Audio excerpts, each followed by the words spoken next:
Bonjour Alain. Bonjour Malika. Nous en étions restés à la question du choix entre psychothérapie, coaching et développement personnel.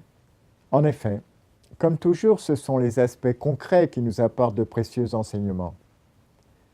Je vous ai parlé la dernière fois de Sylvie, voici son exemple. Sylvie vient à ma rencontre avec une demande d'accompagnement sous forme de coaching.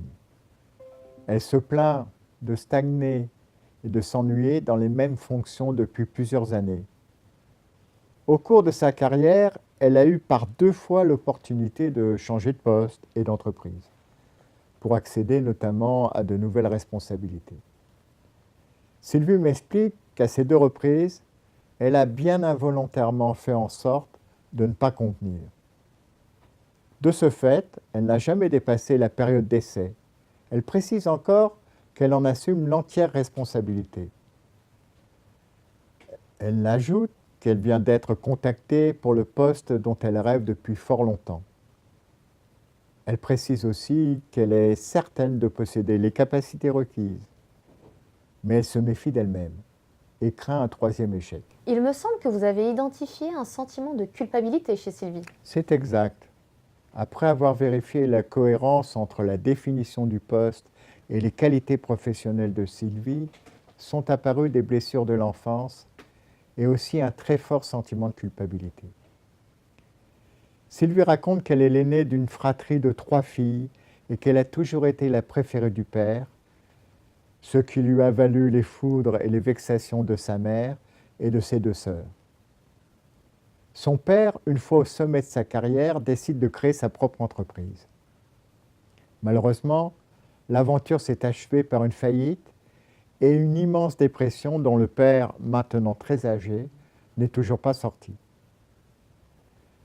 Nous avons élaboré avec Sylvie de nouvelles perspectives en nous appuyant sur les stratégies spécifiques qu'elle a déjà utilisées afin de les améliorer et de les transférer sur ses nouvelles fonctions. Alors, psychothérapie ou coaching? Notre coaching lui a apporté toute la sécurité et la tranquillité qui lui étaient nécessaires. Cependant, afin que notre accompagnement porte définitivement ses fruits, les outils de la psychothérapie se sont révélés nécessaires en complément. Donc, dans le cadre d'un accompagnement en développement personnel, la psychothérapie et le coaching peuvent être complémentaires. C'est très souvent le cas. Très rapidement, il était tout aussi nécessaire d'aider Sylvie à guérir des blessures de son enfance et à se libérer du sentiment de culpabilité lié au fait de condamner son père pour son échec, tout en souffrant de l'impossibilité de l'aider au moment de sa plus grande détresse. Plus tard, Sylvie a réussi son intégration au point d'accéder par la suite à de très hauts niveaux de responsabilité. Lors d'un échange téléphonique, Sylvie a tenu à me préciser qu'elle n'avait plus honte de ce père défaillant, qu'elle ne s'en voulait plus de l'avoir intérieurement condamné, qu'elle comprenait qu'un enfant ne peut pas sauver un adulte et que souvent être là ou le préféré n'est pas le meilleur cadeau qu'un parent puisse faire à son enfant. Notre entretien m'évoque ce que vous précisiez dans la vidéo concernant réussir sa vie et dans la vie. C'est vrai, pour devenir acteur de sa vie, s'accomplir, créer de nouveaux horizons, de nombreuses propositions existent, telles que les thérapies, le développement personnel, le coaching de vie, le coaching en entreprise. Ces segmentations, ces saucissonnages ont leurs limites et leurs échecs.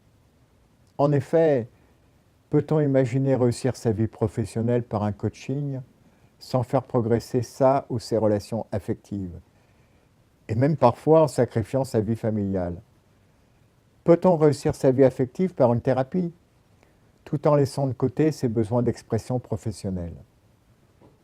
Pour tenter de résoudre ce problème, certaines personnes en quête d'unité suivent en même temps une thérapie pour des besoins personnels et un coaching en entreprise pour des questions professionnelles.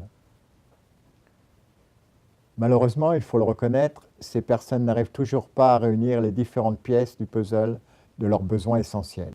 Ne pas y parvenir de cette manière est tout à fait normal.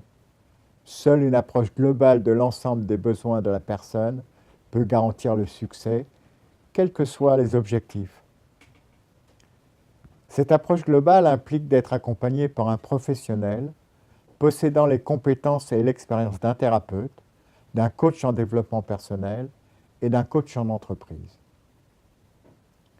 Ces triples compétences constituent la spécificité et la force de notre programme d'accompagnement global, le pouvoir de choisir. Eh bien, je vous remercie. Merci à vous Malika et à bientôt pour une prochaine vidéo.